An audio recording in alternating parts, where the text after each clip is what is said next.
Meu nome é Marcelo Augusto Mansoldo e essa é uma história social do blues. Suas raízes. Capítulo 0. Muito antes da guitarra elétrica, eu gostaria que essa pesquisa deixasse bem claro isso, que ajudasse na performance do músico e que também que ela ofereça esclarecimentos para o ouvinte e que deste blues de raiz continue a manter a tradição. Vejamos o documentário Blues de Martin Scorsese, que eu considero dos mais recentes.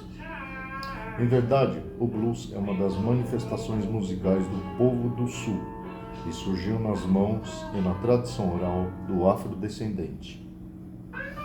Há o arquivo biográfico das personagens na indústria cultural, sim, e para auxílio desse entendimento, abordamos outros nomes que nunca saíram da vida interiorana, pois é de concluir que, do outro lado do muro segregacionista declarado, fica evidente o lado social trágico e quase sempre sufocado do povo negro nas Américas. Aqui temos o blues, na sua origem, em algum lugar abrangente do sul algodoeiro, com desdobramentos no século XXI. Do segregacionismo sulista, vamos retratar a época em que o povo negro ainda estava sob as leis Jim Crow. O negro, trabalhador ou não, estava sujeito a linchamentos, ao preconceito do legado escravocrata, à prisão sem julgamento, juntar-se a uma chain gang, como tantos bluesmen o fizeram. A importância de estudar o blues. Não dá para falar das origens do blues sem a cultura musical de uma Parchman Farm. Temos como, por exemplo, as gravações de campo das Prison Songs e de vários depoimentos de Son House e Bukka White, que desta prisão foram detentos. Por uma questão de limites. Da compreensão desse estilo, vamos falar justamente daquele blues que surgiu nas plantações de algodão do sul dos Estados Unidos e migrou para os grandes centros industriais, cidades. Não evitarei falar do rock and roll, muitas vezes lavado de branco para a sociedade branca americana, proveniente do país que aparece protagonista em 2 guerras mundiais. Desenvolve a ideia de polícia secreta, sistema de mídia, potencial bélico, envolvendo-se posteriormente numa guerra fria, assolada ainda pelo macartismo, que, por sua vez, sufocava o meio acadêmico dos Estados Unidos em termos de pesquisa. É por isso que Samuel Charters, aqui um dos grandes pesquisadores sondados, me conduziu nos primeiros capítulos, viu como uma solução para a academia norte-americana e fugir de todo esse estadismo foi pesquisar o que a classe média então desconhecia, mas era latente e do mesmo país não podia mais ser omitida a sociedade negra com seus costumes, suas vontades, condições, cultura própria e dentro dela o blues. O estilo se adaptou aos grandes centros, influenciou toda a geração beat, por exemplo. Fez parte de corpo e alma do jazz em toda a sua trajetória. Então, eu resolvi organizar isso em capítulos, interligados pela ideia de que o blues é a expressão da emotividade negra na origem, em torno de 150 anos mesmo, antes dos primeiros registros gravados. Não com o nome de blues, mas até a sua chegada na indústria cultural. É necessário uma pesquisa sobre performance e sociedade da época. Ouvir gravações em áudio ou em vídeo, tão importante quanto o chão da referência literária. Bom, no tópico 1, condição social, a gente poderia falar da miserável situação do povo africano ex-escravizado no sul dos Estados Unidos, ainda carregando a sua cultura do continente de origem. A cruel prática de separar os escravizados foi determinante em muitos aspectos de isolamento e interrompeu as tradições musicais dos grupos tribais. Não havia em prática meio de transpor essas barreiras. Justamente com tais tradições advindas da África, agora isoladas, fizeram com que eles, de maneira existencial, naturalmente tivessem influência de outras manifestações musicais que os cercassem. Numa branca ambiência cultural musical, de hinos, linhas melódicas dos serviços religiosos, pequenas canções, por simples imitação, fez-se emergir uma sonoridade vocal própria dos escravizados nas plantações. Muito bem. Mesmo antes da Guerra Civil, viajantes escreviam em cartas de jornais os primeiros relatos dessa musicalidade exclusiva. A atriz inglesa Fanny Campbell, que morou com seu marido e crianças numa plantação da costa da Geórgia,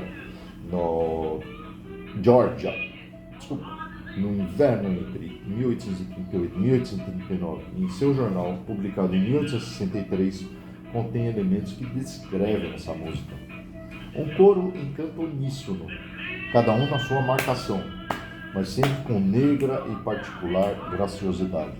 Tal musicalidade acaba ainda por ter afinidade com a instrumentação dos brancos. Seus capatazes assobiando áreas irlandesas ou escocesas são motivo musical para formalizar pergunta e resposta.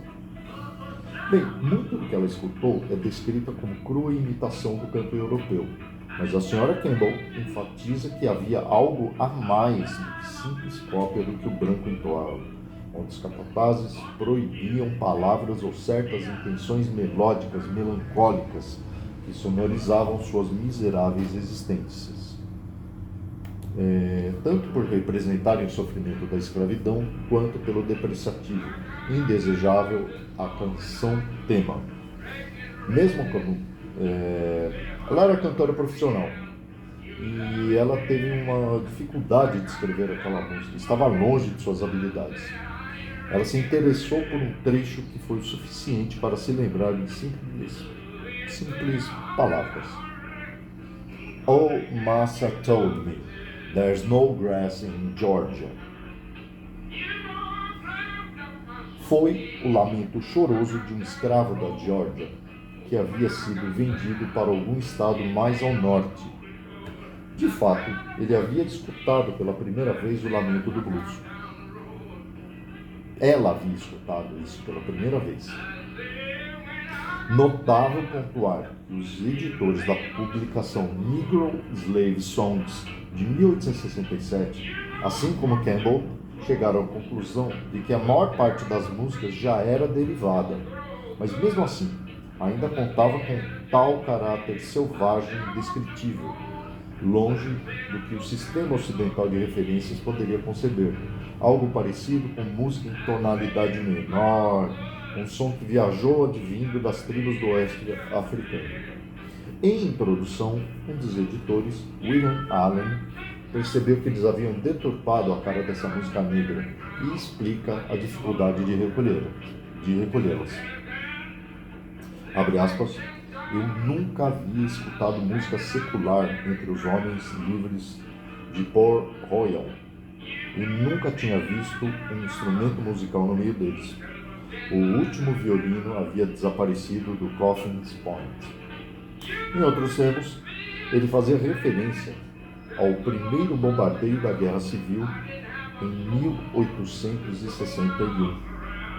Em várias partes do Sul, os fiddle songs, devil songs, corn songs eram comuns, e o trabalho de pesquisa era supervisionado pela Freedmen's Commission, que decidia entre o sério e o mais lucrativo sobre a restrita condição do negro e suas características de barbárie. Os editores do Negro Slave Songs estavam na pesquisa das primeiras séries de coleção de música dos escravos do Sul, mas os artistas já tinham suas performances baseadas nas músicas e danças em sons de escravos, com grande sucesso, e isso foi por anos. As áreas etíopes, no estágio inicial dessa prática, eram uma imitação restrita. Canções de amor, melancólicas e sentimentais, em verdade possuíam melodias que se confundiam com músicas europeias de salão e que carregavam a lembrança daquela situação menorzona que Campbell e Allen escutaram. Quando as primeiras apresentações foram realizadas em torno de 1840, muitos artistas eram jovens do Sul e as músicas descreviam com honestidade a vida escrava. They take me out to tighter hill, make me dance against my will. They make me dance on sharp-edged stones, while every needle laughs and groans. Oh, Bobby Ridley, oh, Bobby Ridley, oh. Pois é, ainda uma famosa coleção de minstrel songs de Christy Minstrels, de 1853, mas a maior parte de conteúdo eram sons convencionais e baladas, bem como as primeiras músicas de Stephen Foster. Em 1858, um membro do grupo Buckley's Minstrels, um tocador de banjo chamado Phil Rice, publicou um pequeno livro chamado Phil Rice's Banjo Instructor, mas as instruções contidas eram desencorajadoras, onde ele utiliza símbolos escritos embaixo de cada nota, indicando a maneira correta de se tocar cada uma delas. Mas é importante documento por apresentar os modelos de jigs mais conhecidos do período, com evidentes referências à música europeia, a outros estranhos modelos harmônicos com questionáveis intenções rítmicas, como Ole Dantroker, Ole P.G., John Bolker, Green Corn e a então famosa Juba, uma dança minstrel solo, uma performance provavelmente vinda das plantações. Os passos da dança foram perdidos, mas a tudo o que se refere à música é mesmo oriunda de plantações. É a tal monotonia dançada do oeste africano, que foi tocada em banjos, em mãos negras escravizadas por gerações. Pois bem, a Guerra Civil levou caos e destruição ao sul, e até certo ponto trouxe, de verdade, uma vida diferente ao escravizado livre. Mas eles eram não educados e de quase nenhuma compreensão dos padrões sociais que poderiam ajudá-los a crescer nos anos da reconstrução. Alguns recém-libertos preferiram ficar nas plantações, mesmo depois da proclamação da emancipação que atravessou o sul, mas muitos dos recém-libertos sentiam-se intoxicados pelo ainda recente regime escravagista. Havia uma imposição ou sugestão dos sulistas para um senso comum de que os negros eram mais felizes com o sistema de escravidão. Porém, os negros mais jovens estavam tão delirantes com o sentimento de liberdade que se sentiam no sul para vencer. Tão logo, diante das imposições cada vez mais determinantes de direitos civis aos negros pelos abolicionistas do norte, a resposta sulista veio sob a forma da infame Ku Klux Klan. Com a servitude e a realidade brutal ainda vigentes, os negros conservaram os lamentos do campo dos anos de escravidão. Deles, as work songs ainda tinham como manter com grande prazer a sua dignidade e altivez. A nitidez africana no som dos campos ainda mudava de intenção e já fazia parte do sul, de certa forma independente. Sem capatazes para controlar qualquer nonsense musical, a música ganhou em intensidade. O spiritual quase que já podia ser entendido como forma entre 1870 e 1890, e a work song já era quase um blues rústico. O material de work song que se tornou parte do primeiro blues era descuidado, muito mais fragmentado que a maior parte das coleções primitivas que tem menção evidente ao estilo. Há cerca de 1904, um homem em Auburn, Alabama, coletou work songs e dentre as amostras foram recolhidas frases simples que podem ser o coração do início do blues. Some folks say day blues ain't bad, but the folk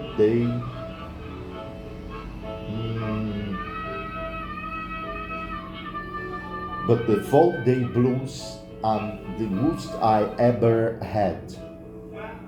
Esta canção era adaptada em Some Folks Say the Memphis Blues Ain't Bad, ou Some Folks Blues Say the St. Louis Blues Ain't Bad.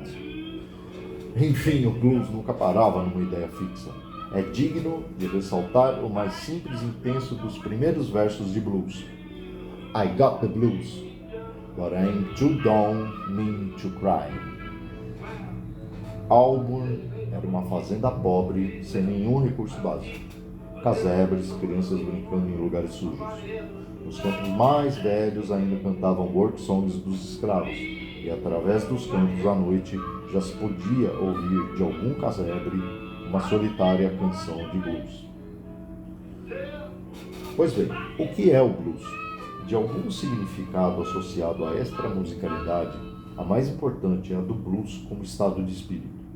Desde o século XVI, os Blue Devils, demônios da tristeza, têm como significado uma condição de melancolia ou depressão, mas ter aquele ataque de tristeza, em nosso sentido, não fazia parte dos hábitos americanos em qualquer dimensão até antes da Guerra Civil.